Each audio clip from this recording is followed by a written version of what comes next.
Nous allons nous asseoir.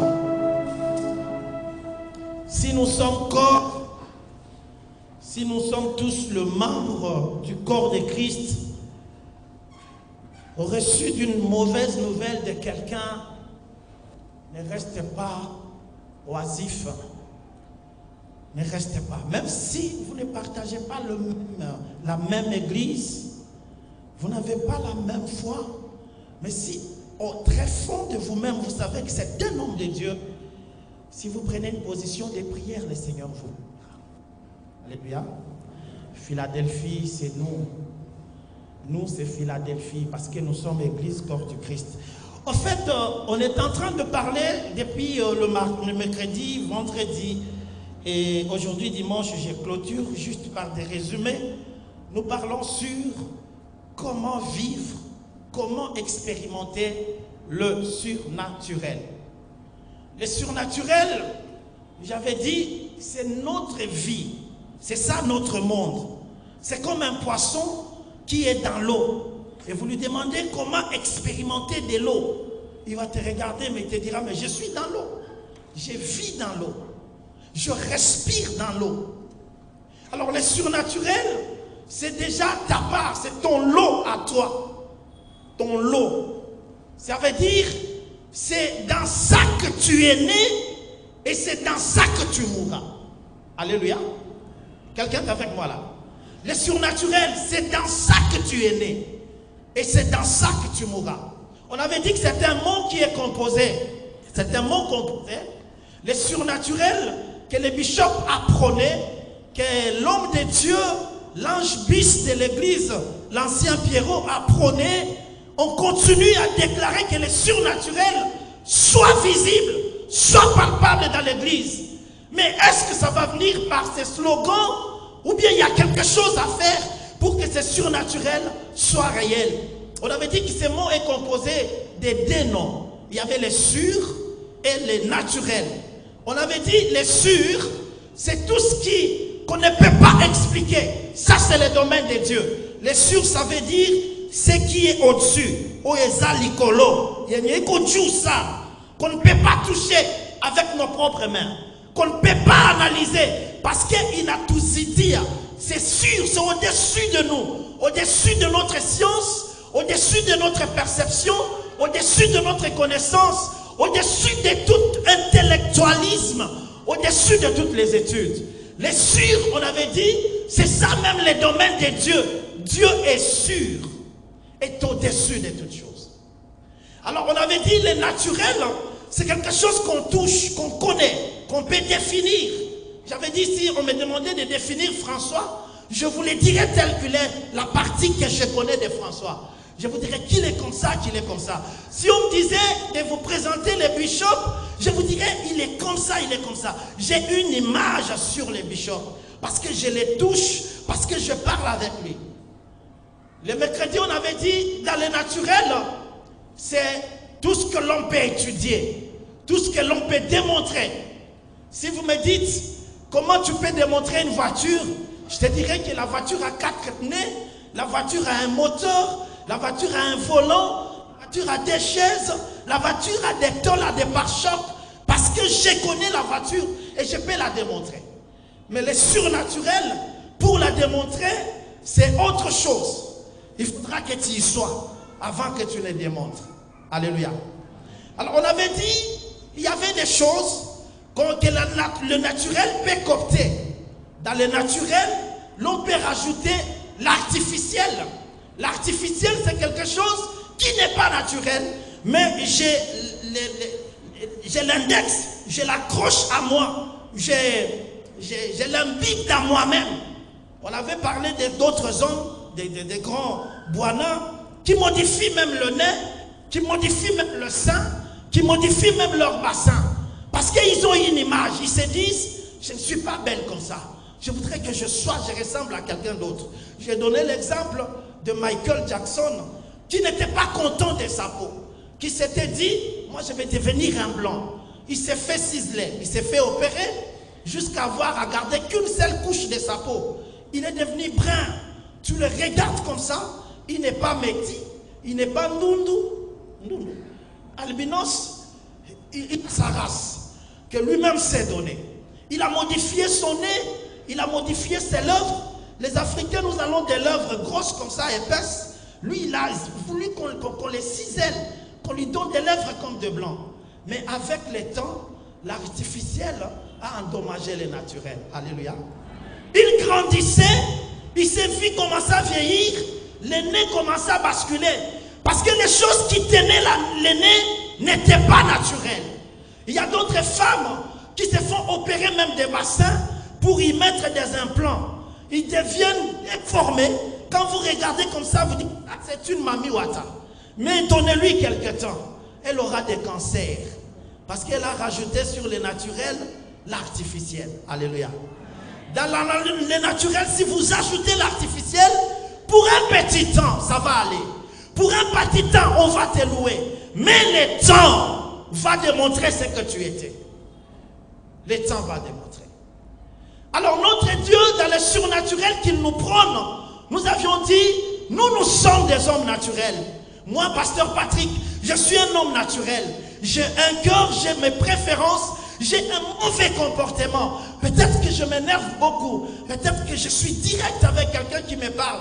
Quand quelqu'un me ment là, moi je me chauffe les cœurs. Je te dis des choses noir sur blanc. Ça c'est pasteur Patrick. Ça c'est ma nature à moi. Je suis né comme ça. Tu ne me le changeras pas. Tu ne me l'ôteras pas. C'est ma nature que j'ai reçue. Dès ma naissance, je suis sorti comme ça.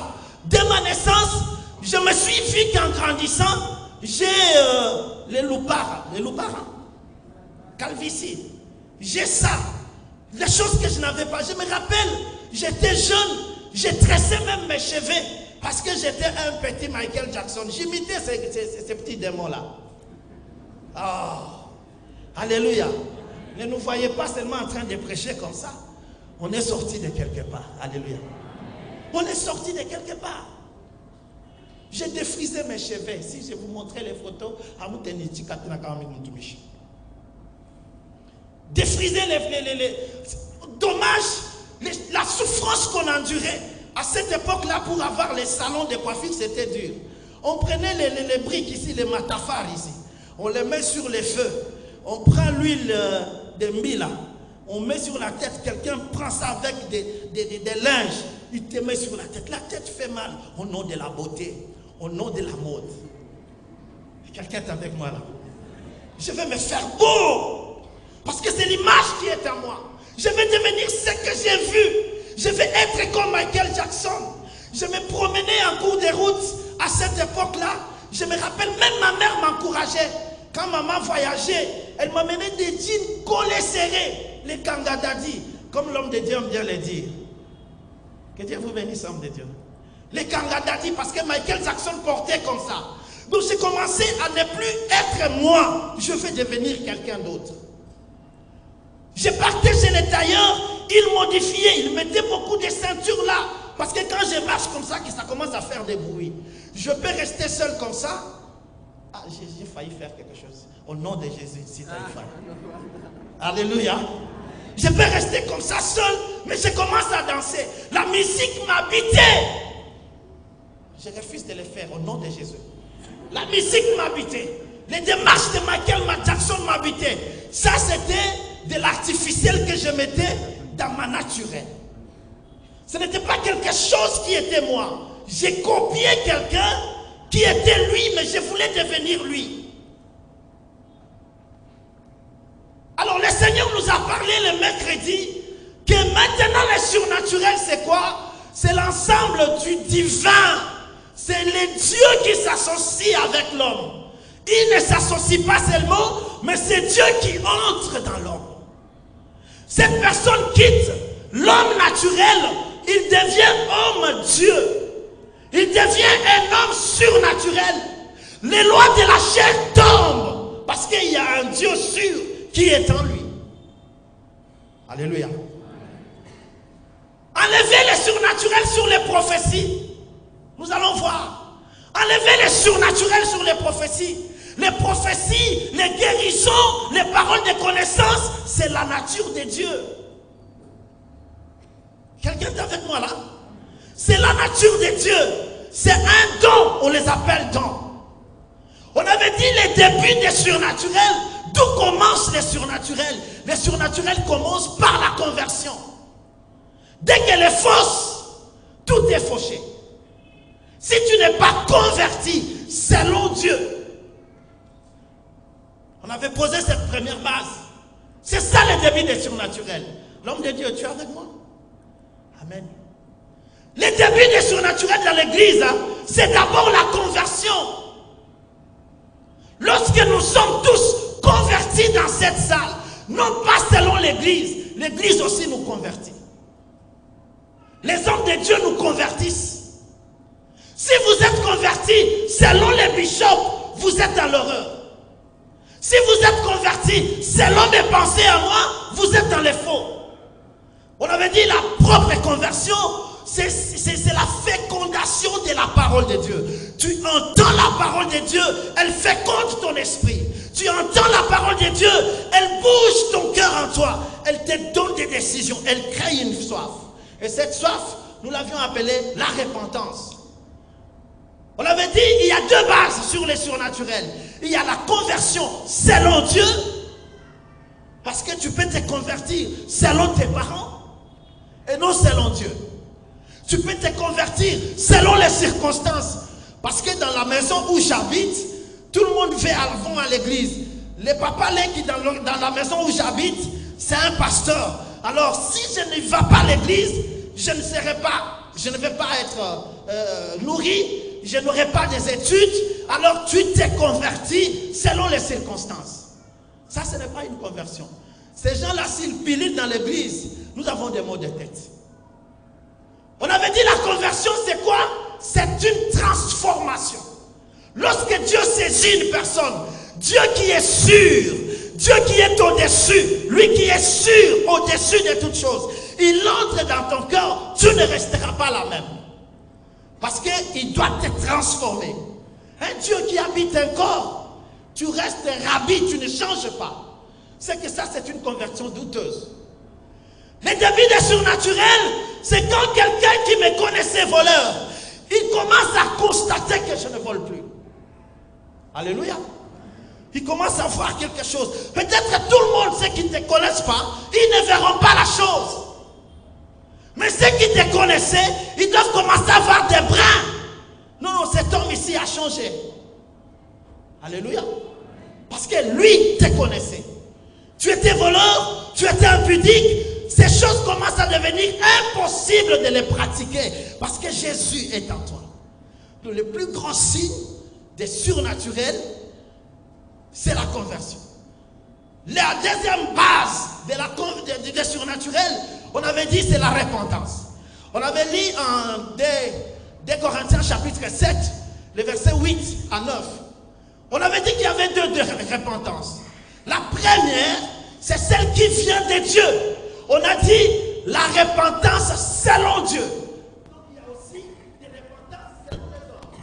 Si la Bible affirme qu'il y a une repentance selon Dieu, donc c'est-à-dire qu'il y a aussi une repentance selon les hommes.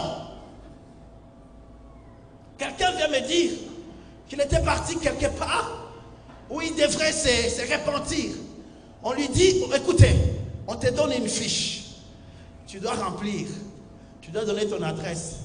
Tu dois dire sur quoi tu vas te repentir. Après, tu écris tout ce que tu avais fait. Tu remets à l'homme de Dieu. Maraba, il n'a pas wapi. Alléluia. Ça vient d'où ça? Après, ils vous disent que nous allons garder ça dans notre archivage. Ça, c'est selon les hommes. Mais qu'est-ce que la repentance selon Dieu?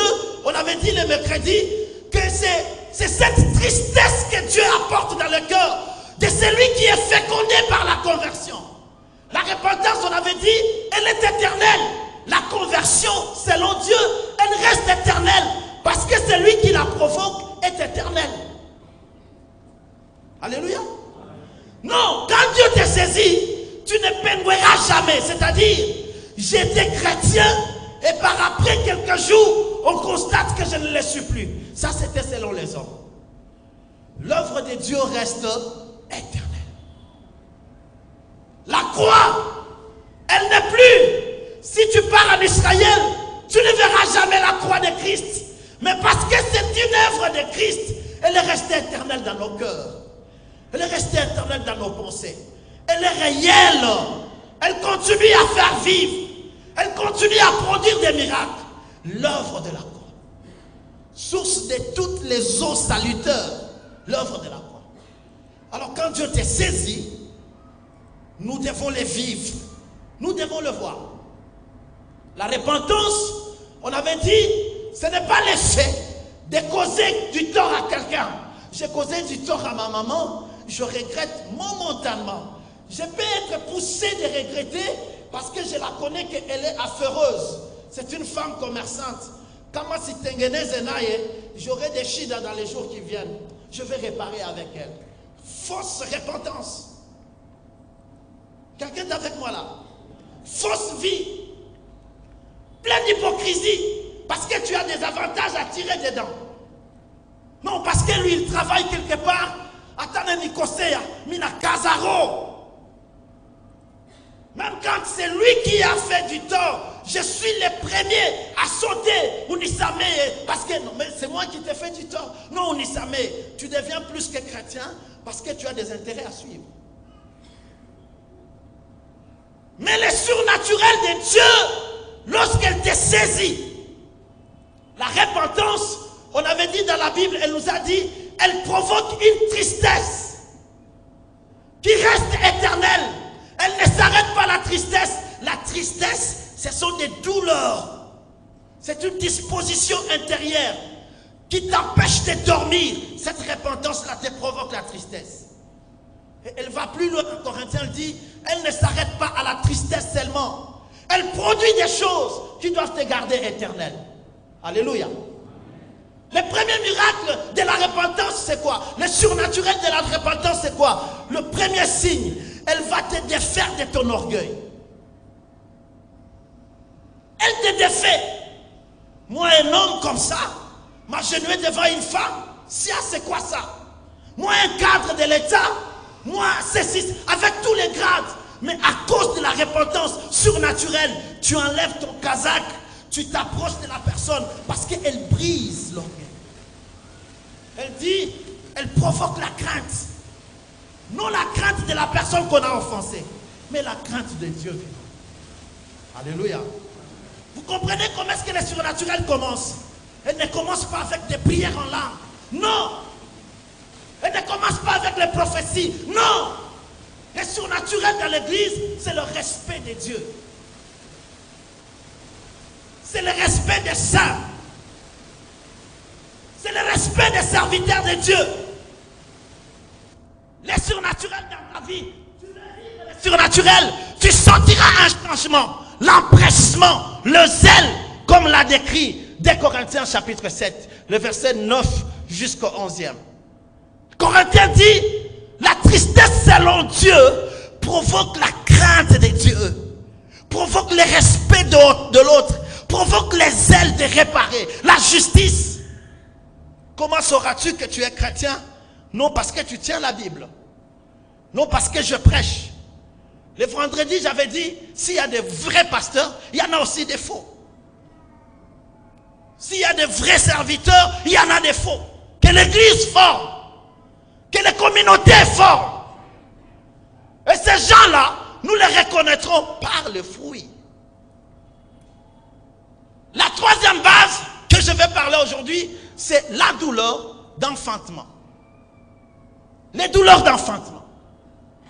Après que Dieu t'ait choisi, t'ait amené à la conversion, selon lui, après qu'il ait posé en toi la repentance qui doit rester éternelle, la repentance, la tristesse de se garder dans le Seigneur, j'ai dit, elle est éternelle, elle ne te quittera pas. Le respect de l'autre, je respecte maman. Le respect des serviteurs de Dieu. Le respect de ceux qui vous dirigent. C'est ça même la repentance. Alors vous avez dit, quand Dieu pose ces deux bases, qui sont des bases du surnaturel dans la vie de ses enfants, qu'est-ce que Dieu fait? Dieu amène maintenant les douleurs d'enfantement. Le vendredi, j'avais dit, ces deux bases sont des semences que Dieu met. Il met ses semences dans la personne pour s'identifier à lui. Alléluia. C'est pour que tu quittes les naturels, tu commences à ressembler à Dieu. La conversion t'amène quelque chose. La repentance en ajoute encore une autre. D'autres choses. Quand je me suis converti, je vous disais, j'étais un but de moi-même. Un but du nom de la famille que je portais. Parce que tout le monde craignait ces noms-là. Dans le quartier où j'étais, on était un but de nous-mêmes. Mais quand j'ai connu le Seigneur, il fallait qu'un brisement. Que Dieu enlève l'orgueil par l'humilité. Alléluia. Que Dieu enlève l'arrogance par la bonté. Ces choses, ces travails-là, ce n'était pas en un jour. C'est ainsi qu'on avait lu le vendredi, Ésaïe 66, les versets 8 à 9. Quelqu'un peut nous lire pour qu'on connaisse un peu de parler dessus. S'il vous plaît, on peut aller vite. Ésaïe 66, les versets 8 à 9.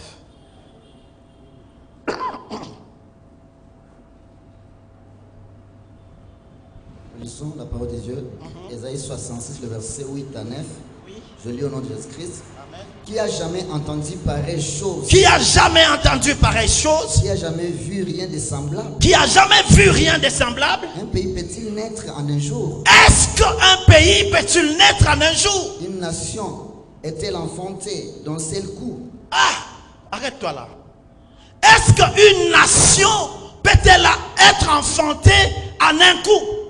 Est-ce qu'on enfante une nation? Alléluia. Est-ce qu'on fait naître un pays? C'est là où il y a des mots-clés de Christ qu'on doit se révéler dessus.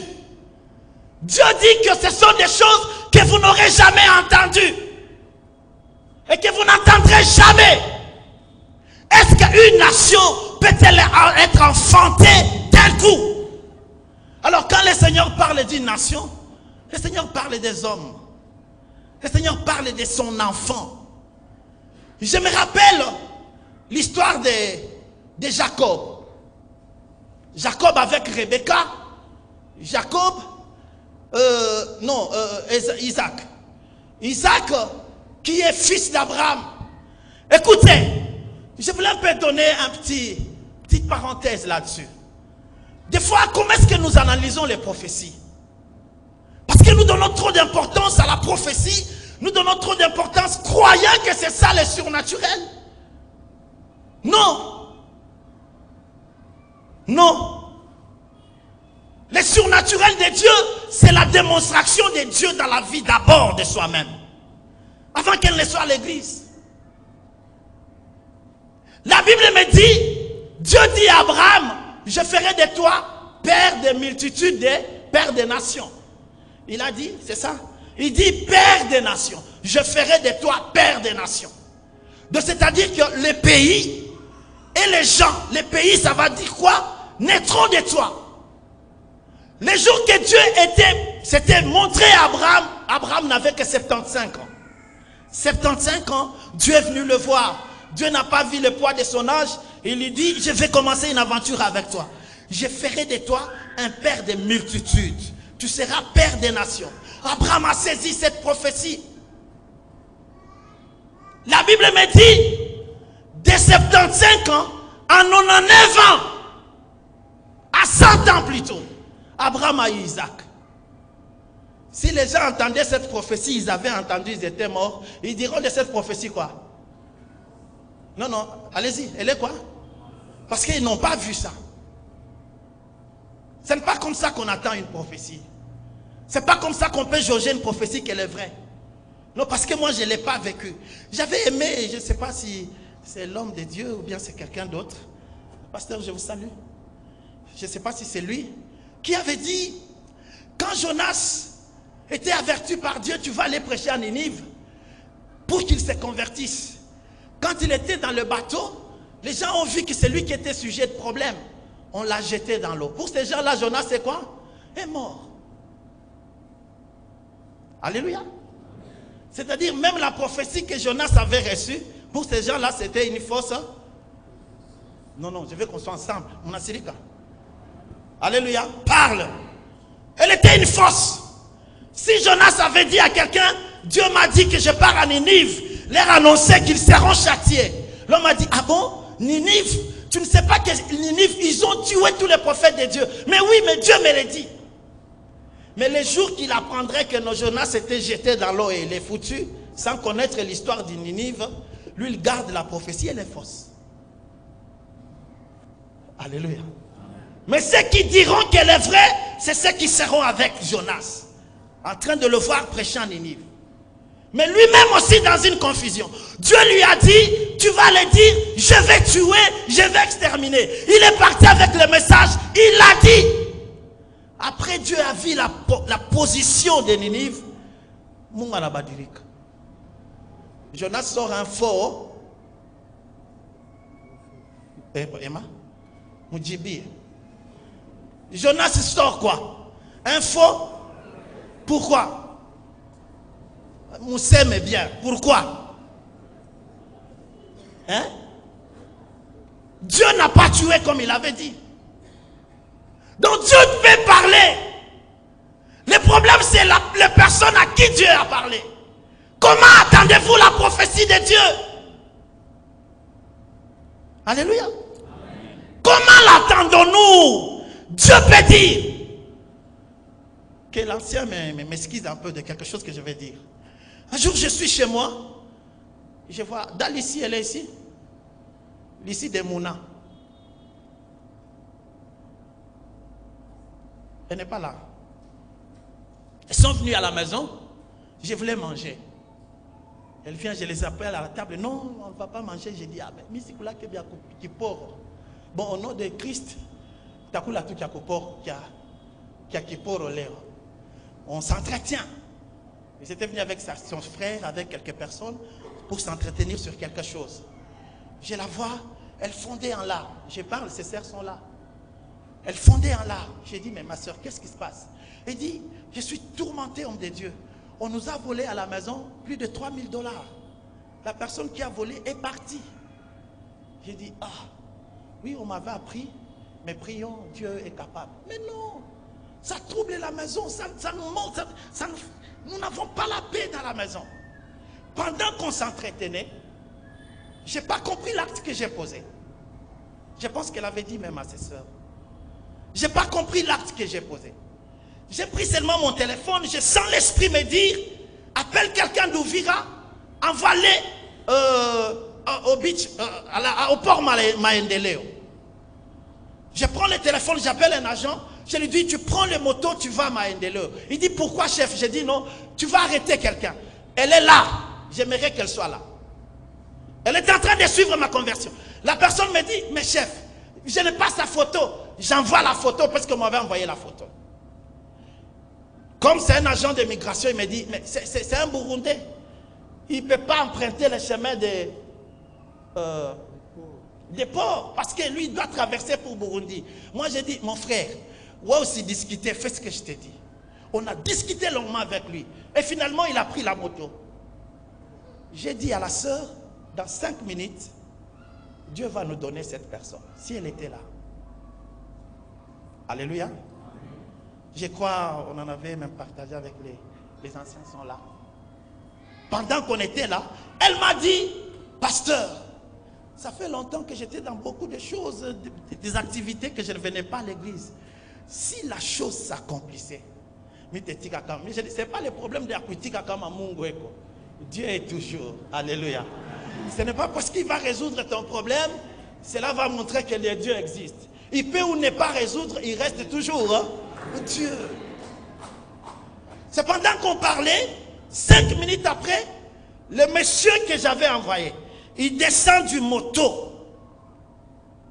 Le monsieur qui avait volé l'argent chez Ancien Hubert descend aussi de la moto.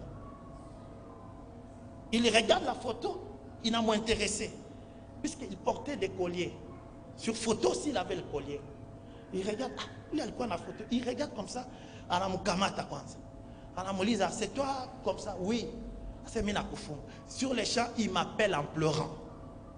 L'agent m'appelle en pleurant. Il dit, à partir d'aujourd'hui, je suis musulman. Je me convertis en Seigneur. Alléluia. Est-ce que c'est la prophétie qui fait de moi chrétien? Non. Est-ce que c'est la prophétie qui fait de moi serviteur de Dieu ou bien enfant de Dieu? Non. Ne confondons pas les dons avec la vie chrétienne. Les dons, c'est les offrandes que Dieu donne à qui il veut. Alléluia. Il peut même la donner à ceux qui ne croient pas. Je vois dans la Bible un cheval en train de prophétiser. Ce que Balaam n'a pas vu. Ce n'est pas ça le surnaturel.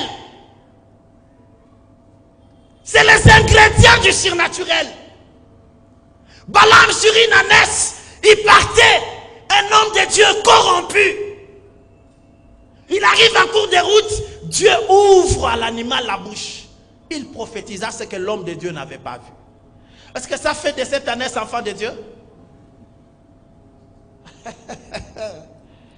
Alléluia. Ça n'a pas fait de l'ânesse enfant de Dieu.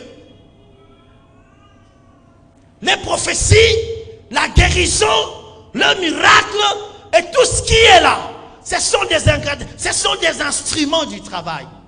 Quand Dieu t'engage, quand je suis engagé à la DGM, les jours que j'ai été promu, j'ai trouvé un bureau. On a mis un ordinateur, on a mis des post-it, on a mis des choses là. Je me suis dit, waouh, ici je suis maintenant à ma place. C'était des instruments du travail, ça ne fait pas partie de ma vie. Ce sont des choses du dehors. Alléluia. Qui prouvent seulement que j'ai accédé à une fonction quelconque. Que des choses que je n'avais pas autrefois, parce que j'étais à la frontière. À la frontière, j'étais tout le temps debout, dehors, en train de suivre le mouvement. Mais cette fois-là, on me fait administrateur, je suis dans un bureau où je trouve que tout y est.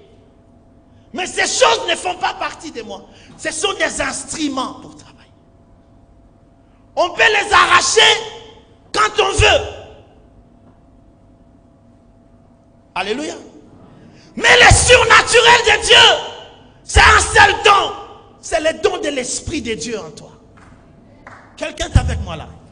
C'est le don de l'Esprit. C'est le Saint-Esprit en toi. Le Saint-Esprit c'est qui? Le Saint-Esprit c'est Jésus. Il a dit, il est avantageux que je m'en aille. Parce que quand je suis vivant, je ne saurais pas être en elle, en lui. Mais il est avantageux, pris que je m'en aille. Parce que je viendrai sous une autre forme. Je serai un esprit qui sera en vous tous. Alléluia. Vous me ressemblerez. Les dons par excellence que nous pouvons chérir, c'est le Saint-Esprit.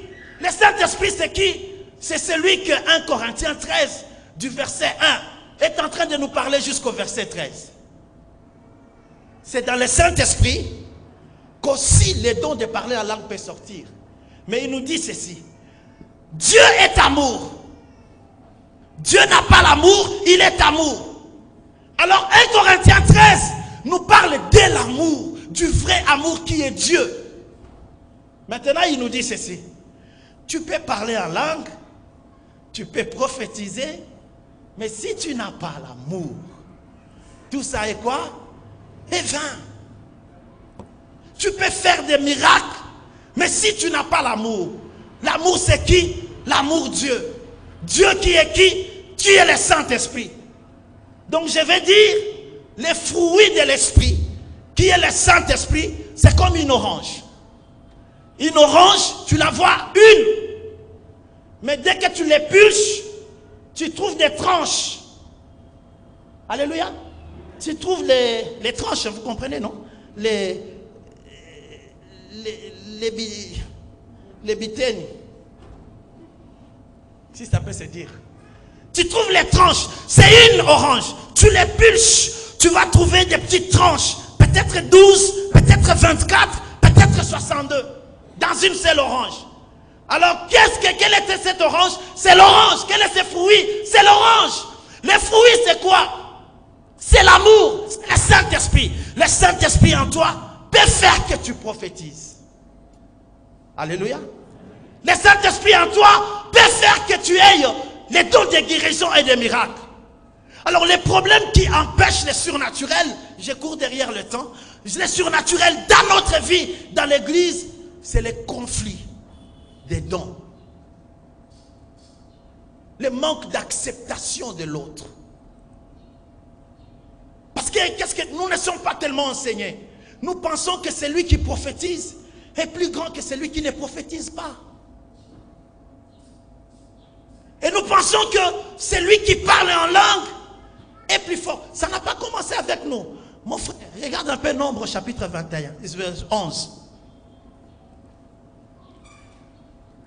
Nombre chapitre 11. Tu prends un peu le verset, je pense, 4, tu descends. Vous allez comprendre que ça n'a pas commencé. Même depuis Moïse, ces choses-là étaient. Quand Dieu veut que nous les disparaissions de nos vies pour expérimenter au surnaturel. Nombre chapitre 11, le verset 4. Oui. Je lis au nom de Jésus-Christ. Amen. Le ramassis des gens qui se trouvaient au milieu d'Israël fut saisi de convoitises. Et même les enfants d'Israël recommencèrent à pleurer et dire: oui, descends. Continue, descends. Qui nous donnera de la viande à manger? Nous sommes... Non, bon, tu sautes, tu vas jusqu'au 23. 23. Allez. La Bible dit: l'Éternel répondit à Moïse. Écoutez, suivons bien ces choses. Parce que c'est sur ça que nous allons chuter pour clôturer. Oui, allez-y. L'Éternel répondit à Moïse: la main de l'Éternel sera-t-elle trop courte? Tu verras maintenant si ce que je t'ai dit arrivera ou non. Voilà, la main de l'Éternel est-elle courte? Tu verras maintenant si ce que je t'ai dit arrivera ou pas. Allez-y. Verset 24. Moïse sortit et rapporta au peuple les paroles de l'Éternel. Moïse sortit, apporta au peuple les paroles de l'Éternel. Il assembla 70 hommes. Il assembla 70 hommes. Des anciens du peuple. Les anciens du peuple. Et les plaça autour de la tente. Il les plaça autour de la tente. L'Éternel descendit dans la nuée. L'Éternel descendit dans la nuée. Et parla à Moïse. Il prit l'esprit qui était sur lui. Il prit l'esprit qui était sur Moïse. Et les mit sur les 70 anciens. Pourquoi? Parce qu'ils doivent être un en esprit. Pourquoi? Parce qu'ils doivent comprendre les douleurs et la charge. Il a pris l'esprit de Moïse. En esprit de Moïse, il y avait l'esprit de Dieu. Quelqu'un est avec moi là? Que le Seigneur prenne l'esprit des bishops. Qu'il prenne l'envie des bishops, les douleurs que le bishop a pour l'église. Lui qui a proclamé l'année des surnaturels, il a une douleur. Il se bat avec quelque chose. Si son esprit ne descend pas sur nous, si le même désir ne descend pas sur nous, si sa vision n'est pas partagée avec nous, nous échouerons. Alléluia. Nous échouerons. Allez-y. Et dès que l'esprit reposa sur eux, ils prophétisèrent. Mais ils ne continuèrent pas. Il y eut des hommes. L'un appelé Eldad. Et l'autre Médad. Ils étaient restés dans les camps. Ils n'étaient pas avec eux. Et sur lesquels l'esprit reposa. Et sur lesquels l'esprit aussi se reposa. Car ils étaient parmi les inscrits. Quoiqu'ils ne fussent point allés à la tente. Ils prophétisèrent. Et eux aussi prophétisèrent. Quelle était la réaction de Josué? Un jeune garçon courut l'annoncer à Moïse et dit: Eldad, Médad prophétise dans les camps. Et Josué, fils de Nun, serviteur de Moïse, depuis sa jeunesse, prit la parole et dit: Moïse, mon Seigneur, empêche-les. Alléluia. Amen. Nous acclamons un peu cette parole, elle est dure, mais nous allons l'accepter. Je ne suis pas là pour défendre les prophéties. Dieu peut se défendre lui-même. Je ne suis pas là pour défendre d'autres dons, des guérisons, des miracles. Dieu peut se défendre lui-même. Mais les attitudes, c'est sur ça que je parle.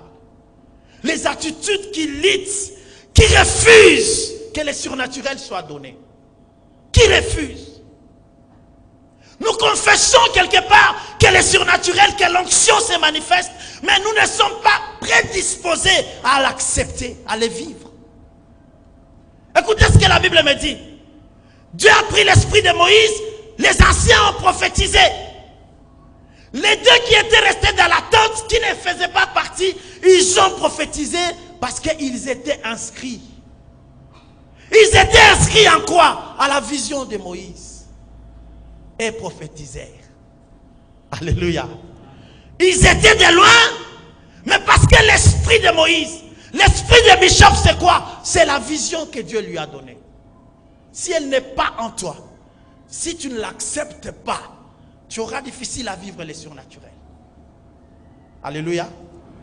Je me défends de te dire, ton surnaturel, c'est le miracle. Je vous ai déjà parlé un jour, j'ai fait une campagne d'évangélisation à Kinshasa. J'ai loué un terrain pendant 3 jours avec des instruments. D'habitude, les miracles m'accompagnaient. Mais ces jours-là, les 3 jours, fiasco. J'ai prêché, j'ai essuyé, j'ai changé de veste. Je me suis à genoux sur la chair. Seigneur, Lélo Bakomon. Sur mon invitation que Dieu m'avait corrigée. Vous savez, les invitations, les publicitaires, qu'est-ce que nous faisons? Venez expérimenter au miracle. C'est moi le faiseur des miracles. Ces jours-là, Dieu voulait me corriger. Les temps anciens, oui, le Seigneur en faisait. Je vais demander un peu, est-ce que les frères qui avaient amené un aveugle pendant le confinement, l'aveugle qui avait vu, il est ici? Il n'est pas là? Il n'est pas là. Les miracles nous accompagnent comme un signe qui atteste que nous sommes avec Dieu. Mais que le miracle ne fasse pas une raison de notre croyance. Avec ou sans le miracle, Dieu reste ton Dieu. Et tu as la nature de l'éternel. Le plus grand miracle, c'est de me connaître dans le Seigneur. C'est de vivre la crainte de Dieu. Et le reste, le Seigneur peut les rajouter. J'ai fait 3 jours. J'ai prié du matin au soir. Je gênais. Il n'y avait même pas... J'avais l'habitude de mettre les aveugles, de mettre les paralytiques comme tous les évangélistes ils font. Alors je venais, je prêchais, je les saisissais, je priais. Il y a ceux-là qui marchaient, il y a ceux-là qui voyaient. Mais ces jours-là, j'ai insisté avec moi-même. J'ai commencé à dire, Zambe, ce que salité. En tout cas, Nagozala déçu. Et j'étais déçu. Il n'avait rien fait. C'est après campagne, je vois un commando qui vient, qui me dit, pasteur, je t'ai cherché depuis longtemps. Dans la campagne que tu avais faite, le Seigneur m'a saisi. C'est un commando de Mobutu. Il a mené ses fétiches, Papa Toukouma. Il a mené ses fétiches qu'il avait. C'est-à-dire, tu peux les voir comme ça. Si tu commences à penser à les tuer, ils disparaissent. Il avait beaucoup de choses. Il m'a mené le Omitama, il m'a mené des choses. On a brûlé. Après, le Seigneur me dit, que te servirait de t'apitoyer sur des âmes qui peuvent s'élever et marcher et pour ne pas me suivre, que d'une âme d'être gagnée et devenir chrétien dans la maison de l'Éternel. Alléluia. Aujourd'hui, c'est papa, paix à son âme parce qu'il est déjà décédé. C'est celui qui a beaucoup, qui m'a aidé beaucoup, un commando qui ne recule rien dans l'évangélisation. Il a implanté avec moi des églises. À l'Équateur, on est parti. Au Bandundu, on est parti avec. C'est un robiste dans le Seigneur. Et quand je le regardais, Dieu me disait, il est ta couronne. Alléluia. Mais dans les campagnes précédentes, j'ai toujours parlé aux évangélistes. J'ai prié pour une personne qui était perclue avec une chaise. Dieu le touche, il se réveille. Il soulève les kingala. Il dit, je suis touché. Il jette son kinga, il accourt là où on était. Ses jambes étaient comme ça. Mais le Seigneur l'a saisi, tout est redevenu normal. Mais qu'est-ce qui s'est passé après? 2 jours après, l'homme il était perclus à quoi qu'on est dans ma boîte. Il retrouve les jambes.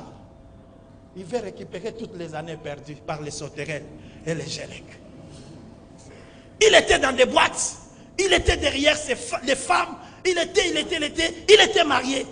Maintenant, tous les jours du culte, mercredi, vendredi, dimanche, sa femme venait à l'église pour m'insulter.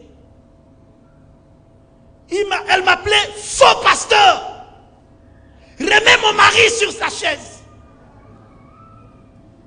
Je l'avais aimé, perclus. Je l'avais aimé comme tel. Mais qui t'a dit de le réveiller? C'est comme si c'était moi.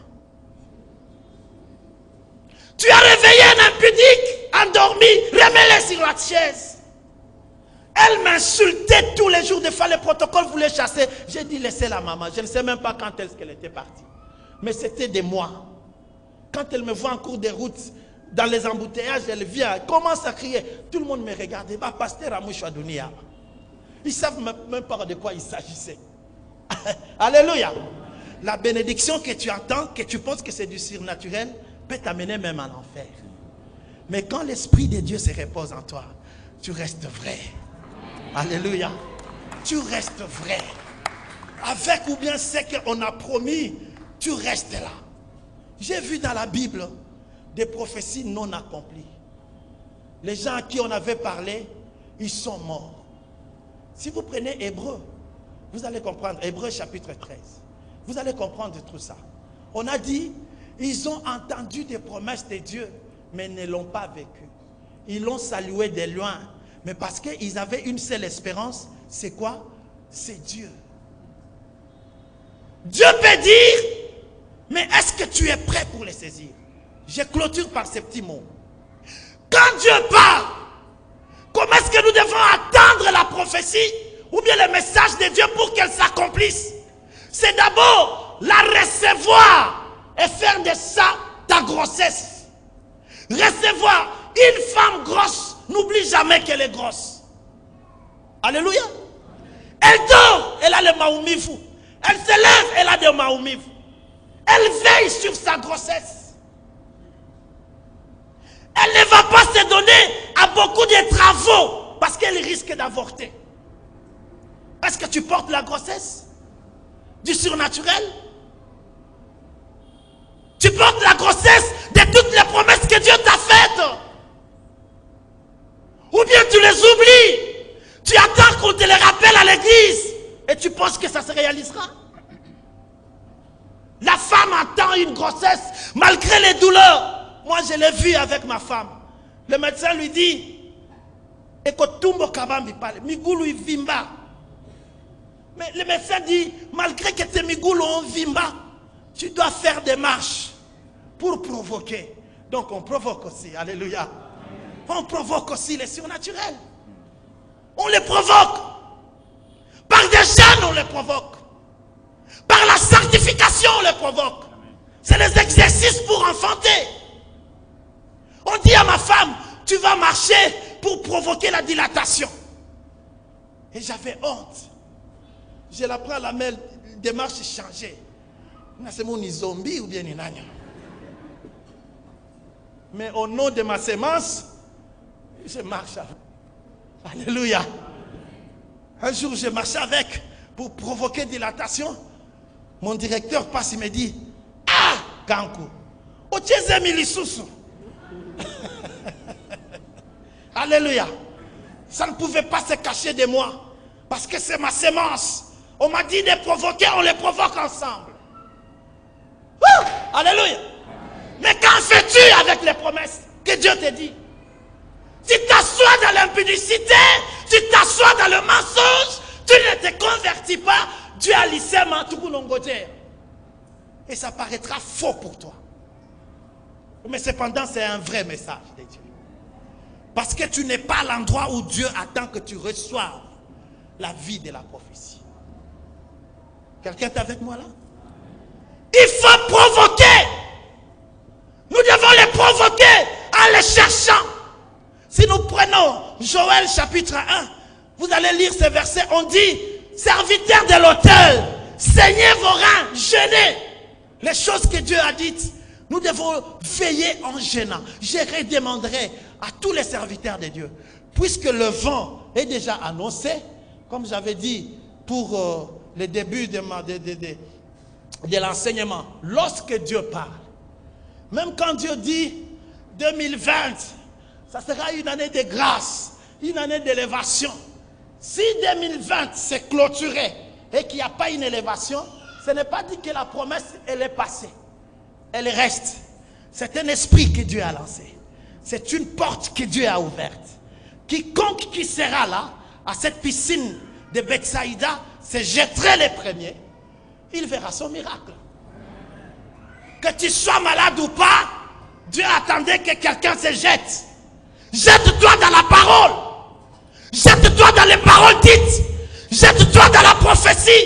Comment se jeter pour attendre la prophétie? Crains le Seigneur. Entrez dans l'attitude des jeûnes et de prières pour soi. Fais de cette image ta grossesse. Le Seigneur a dit pour cette année qu'il y aura des femmes qui seront des millionnaires et un homme. Je prends ce message, je veille sur ça, je gêne pour moi-même.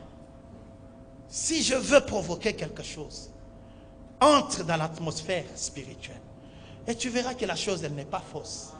Tu verras que Dieu n'a pas menti. Alléluia. Je clôture pour dire, il a dit à Sarah, l'année prochaine, au même mois, je reviendrai et tu auras un fils. L'année prochaine arrivée, le même mois arrivé, Sarah n'avait pas un fils.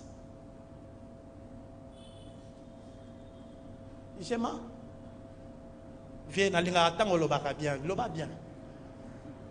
Il avait eu? Non. Mais qui avait parlé? Ce n'était pas un ange. Dieu lui-même. Donc Dieu était menteur? Non. Pourquoi ça ne s'était pas accompli? Parce qu'elle avait ri du message.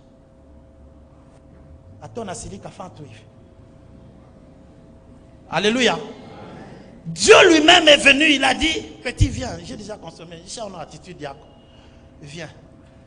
Dieu lui-même a dit à Sarah, moi Dieu, j'avais promis à Abraham d'avoir une nation. Sarah, l'année prochaine, 2023, au mois de janvier, le 7, aujourd'hui le 20, le 9, tu auras un enfant. C'est Dieu de lui-même.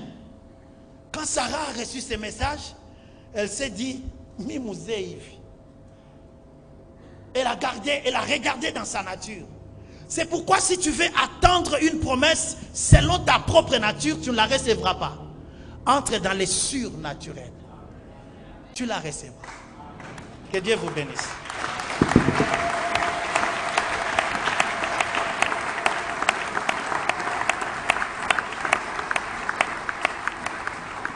On peut encore plus s'acclamer, s'il vous plaît. Nous acclamons encore notre Dieu pour cette parole vivante.